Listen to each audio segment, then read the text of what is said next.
오늘은 말도 많고 탈도 많은 이 그레이트 리셋에 대한 부분을 좀 설명드려볼까 하는데, 이 그레이트 리셋이 워낙 대중들에게 잘 알려져 있지 않다 보니까 이게 뭔지조차도 모르는 사람들이 너무 많이 있는 것 같습니다. 또한 뭐 유튜브 방송에서 나오고 있는 모든 것들이 표면적인 이런 내용이다 보니까 한결같이 메아리를 외치듯이 똑같은 내용만 주절거리고 있기 때문에 이 부분에 대해서 여러분들이 깊게 생각해 볼 수 있는 그런 계기를 만들 수 있는 방송을 좀 해볼까 합니다.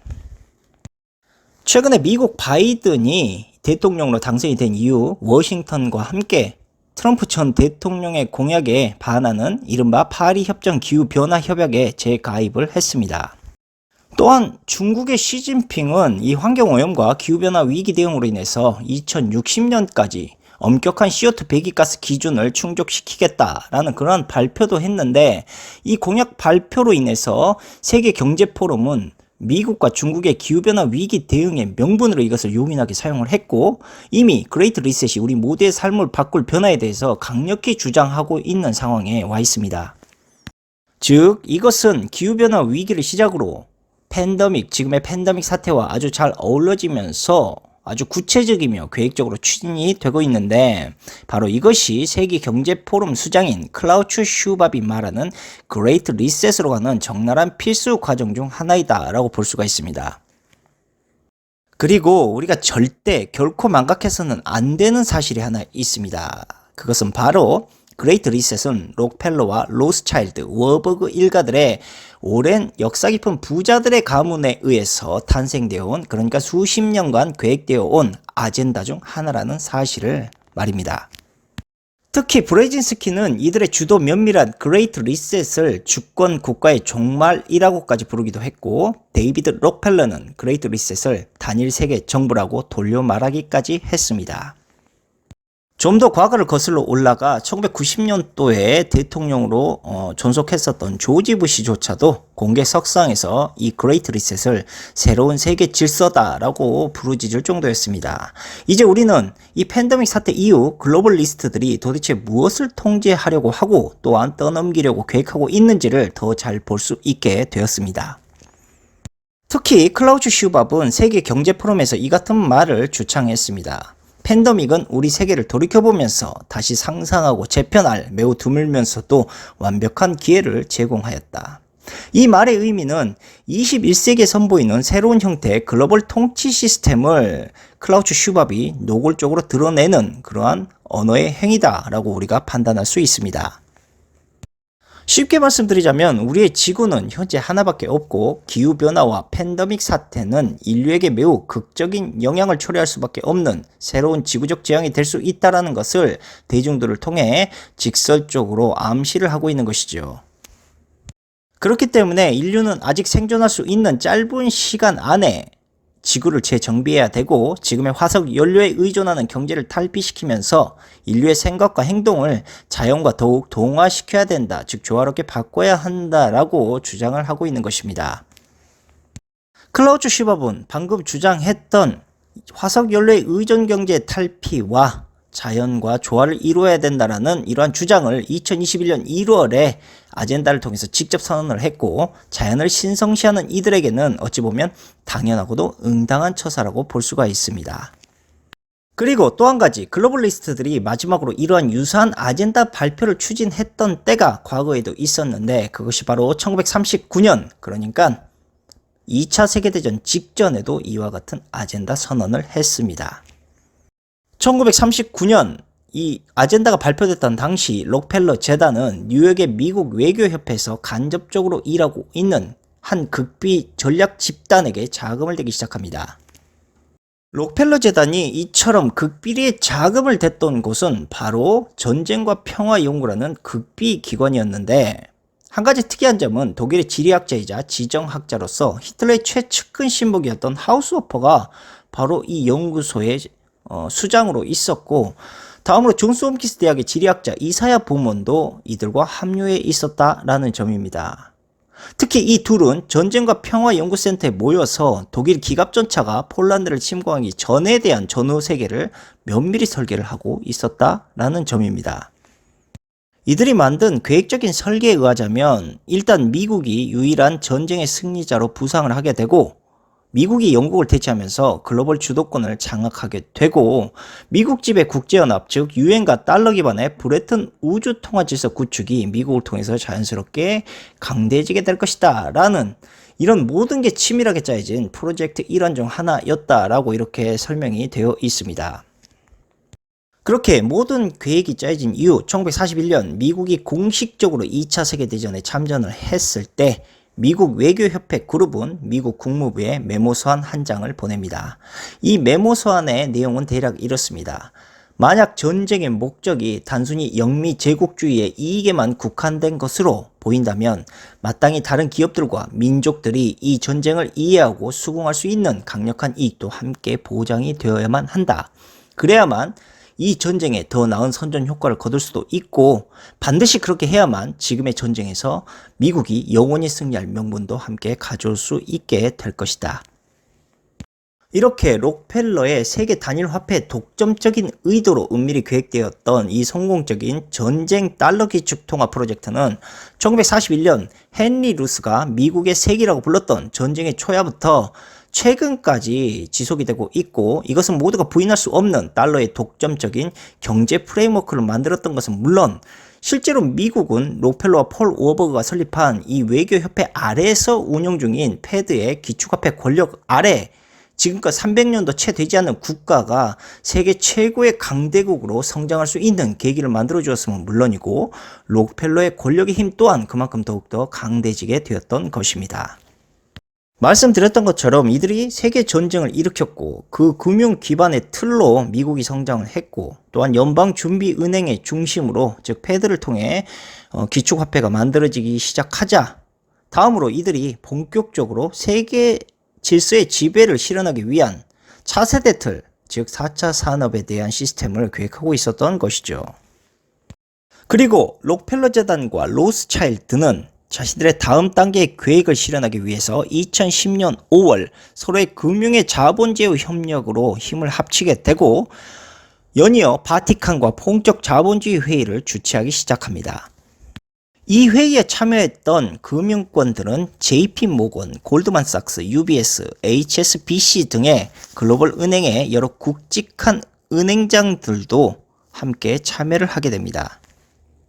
이들이 주최했던 이 회의에서 가장 핵심적으로 대두되었던 내용은 록펠러와 로스차일드의 금융개혁에 따른 새로운 화폐 창출이라는 안건이었는데 국가의 모든 화폐를 중앙은행을 중심으로 통폐합하자라는 그러한 주장의 결과가 도출되기 시작했고 이 회의 안건에서 모두가 만장일치로 찬성을 하게 되었던 것이죠. 그리고 이날 주최되었던 이 회의를 이들은 그레이트 리셋 혹은 그레이트 파이낸스라고 불렀습니다. 하지만 이보다 더 강력한 명분이 한 가지 더 필요했는데 그것이 바로 예수 외에 프란체스코 교황이 승인할 수 있는 세계 정부의 명분이 필요했다라는 것입니다. 이렇듯 프란체스코 교황의 명분이 절실히 필요했던 이유는 세계 각국에 퍼져 있는 교황의 다양하고도 수많은 신도들의 대부분이 글로벌 금융 요직에 머물러 있었다는 것과 수많은 대중들을 그의 이미지로 세탁할 수 있는 능력도 함께 필요했기 때문이었습니다. 그로 인해서 프란체스코 교황에 반발한 종교인들, 특히 기독교가 이 트럼프를 중심으로 언론적 탄압을 받을 수밖에 없었던 것이고 클라우츠 슈밥의 책자들 잘 보시면 카톨릭 대학에서 추천 도서와 판매를 권장하고 있는데 이건 역시도 어찌 보면 당연한 결과이다라고 볼 수가 있습니다.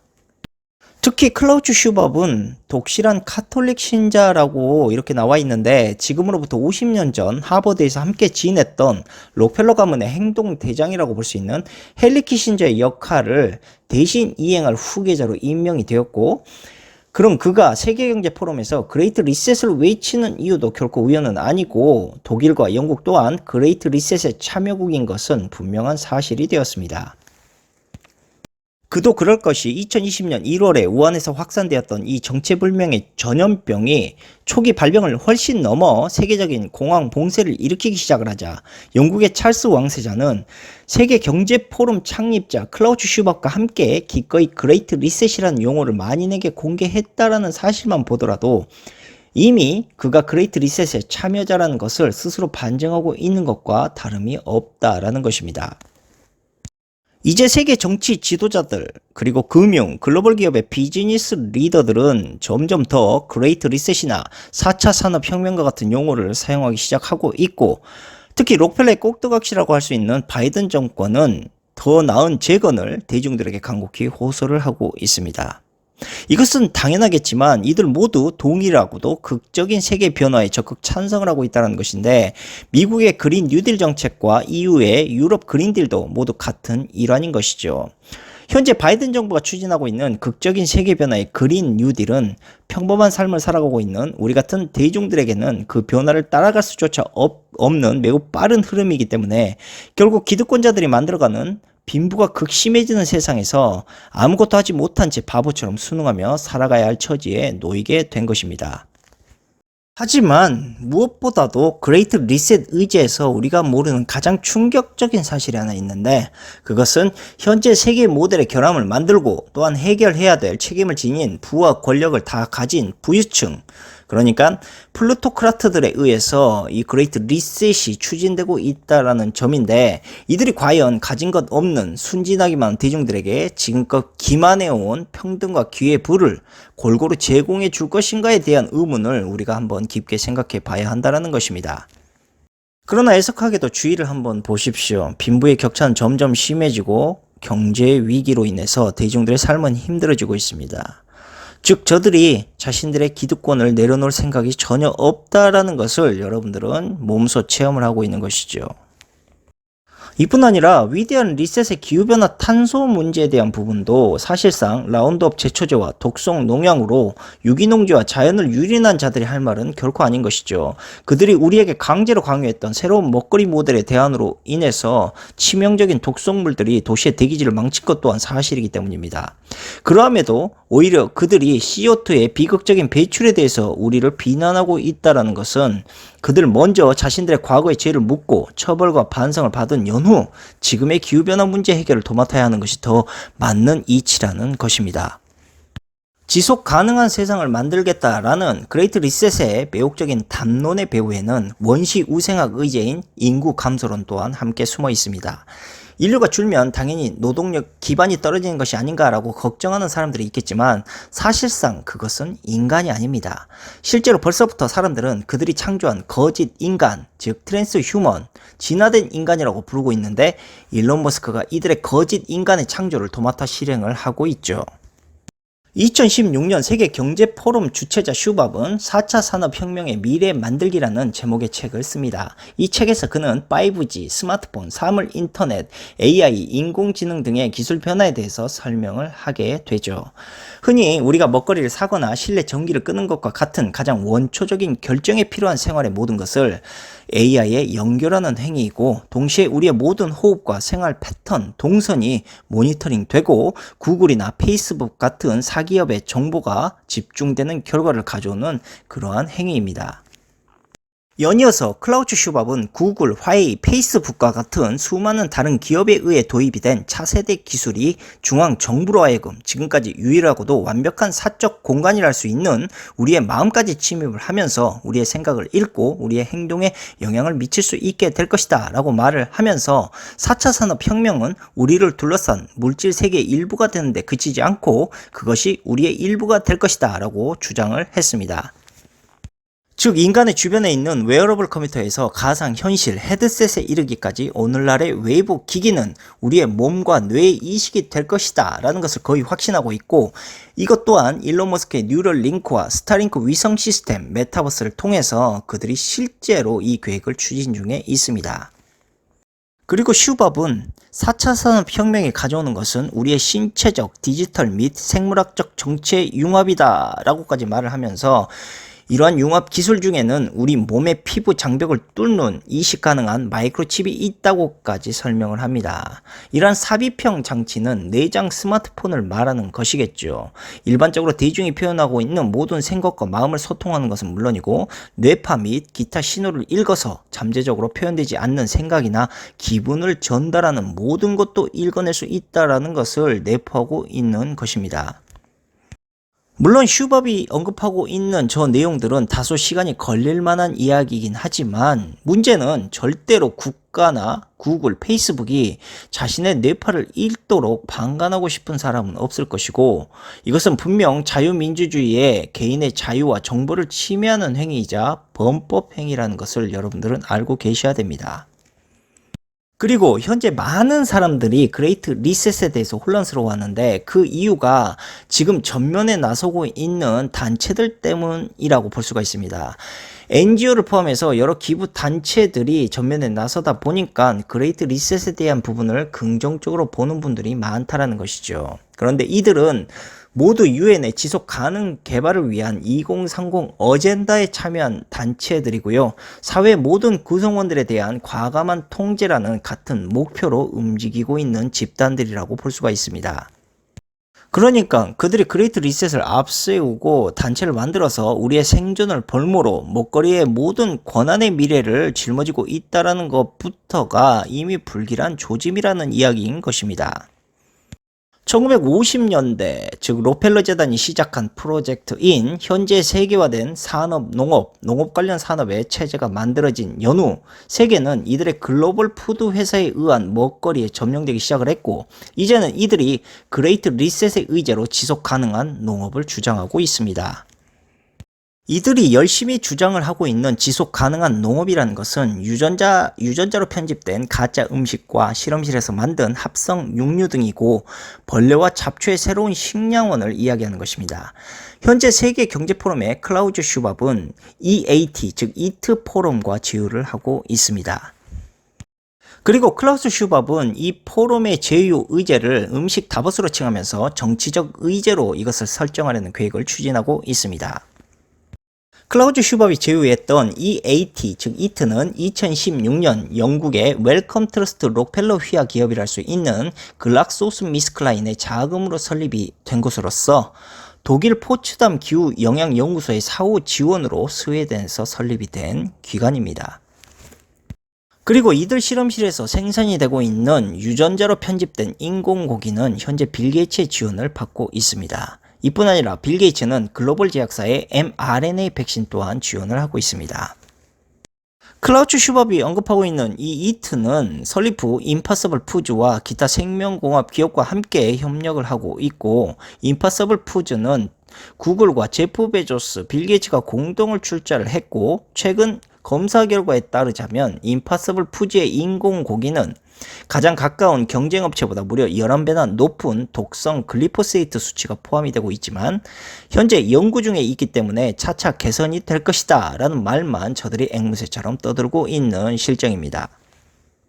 2017년 이트는 현재 몬산토를 소유하고 있는 세계에서 가장 독성이 강한 살충제와 GMO 생산 업체 중 하나랄 수 있는 바이엘의 후원을 받아 지속 가능성과 건강을 위한 음식 개혁을 새롭게 설립 중에 있습니다. 여기에 중국이 소유한 GMO 및 농약 대기업인 신젠타, 카길, 유니레버, 듀폰 및 심지어 구글도 공동 지원을 했습니다. 이것이 현재 그레이트 리셋 하에 계획이 되고 있는 음식의 미래 먹거리 계획이고 여기에는 겉으로 저들이 표명하는 인류 생존의 먹거리라는 아름다운 인류의 대신 온갖 이익과 탐욕으로 뒤범벅이 된 역겨운 쓰레기와 오물덩어리만 존재하고 있을 뿐입니다. 이처럼 그레이트 리셋과 관련된 다른 모든 것들의 진정한 선택은 결코 우리에게 주어지지 않는 반강제적으로 추진이 되고 있는 계획들 뿐이고 우리 대중들 또한 어떤 질문과 합일치 없이 저들이 강제적으로 모든 계획을 추진하고 있습니다. 깊게 한번 생각을 해봅시다. 이 방송을 듣는 여러분들 중 과연 그레이트 리셋의 계획과 의제를 정확히 알고 있는 사람이 있습니까? 아마도 모르고 있는 게 당연할 것입니다. 왜냐? 그레이트 리셋은 여러분들의 의견과 생각 따위는 모두 무시한 채 그들만의 리그로 조용히 암묵적으로 계획이 되고 있기 때문인 것입니다. 끝으로 저들이 추진하는 위대한 리셋이라는 것은 그 먹거리를 시작으로 해서 법률, 재정 조치, 보조금 및 벌금, 무역 재편, 기타 경제적 및 구조적인 조치를 포함하는 것은 물론 대중과 인공지능을 교묘히 엮어서 아주 엄격한 정책과 개입을 대중이 강요받게 될 것이다 라고 저는 개인적으로 판단을 하고 있고, 물론 미래에는 똑같은 합성 식물과 제품을 강요받는 것은 물론 먹기를 거부한다면 굶어야 할 상황까지도 아마 생기게 될 것이다 라고 저는 생각을 하고 있습니다. 그리고 현재 이것은 팬데믹 봉쇄와 경제 붕괴를 유도함으로 인해 기반을 다지고 있는 아주 시초적인 조짐을 여러분들이 현재 경험하고 있는 것 뿐입니다.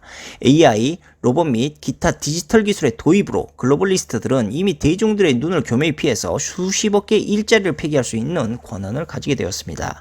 이들의 고용 안전이라는 선정과는 매우 다르게 새로운 일자리는 점점 부족해지고 있으며 그 빈자리를 AI가 점령해 나가고 있는 것이죠. 고로 대중들은 점점 잉여가 될 것이다 라는 것과 인간만이 할 수 있는 매우 특별한 몇몇의 일자리만이 계속적으로 창조되고 있는 마당인데, 이것을 권력자들은 새로운 4차 산업의 일자리가 창조됨으로 인해 고용이 안정될 것이다 라면서 영혼 없이 떠벌리고 있는 것입니다. 세계에서 가장 영향력이 있는 기업과 억망장자들, 그리고 키신저의 제자 클라우스 슈밥, UN과 IMF의 수장, 블랙록과 블랙스톤과 같은 세계 최대 금융 대기업의 CEO들, 유럽 중앙은행의 크리스틴 라가르드와 칼라일 그룹의 데이비드 루벤스타인, 중국에서 가장 부자인 억망장자 마윈과 손정희 등이 록펠러 휘하의 세계경제포럼 이사회에 함께 앉아있다는 사실 자체만으로도 이 그레이트 리셋은 대중이 아닌 자신들만의 사탕 발림 정책이라는 것을 우리는 간파해야 되고, 실제로도 대중의 진정한 이익과 평등을 위해 이루어지고 있는 것이 아니다, 절대 아니다라는 것을 반증하는 충분한 증거이며, 여러분들은 새로운 세계를 경험할 수 있는 유일한 행운아의 세대이자 동시에 안타까운 불운아 세대라는 복잡한 감정을 제가 드러내면서 오늘 방송은 여기서 마치도록 하겠습니다. 감사합니다.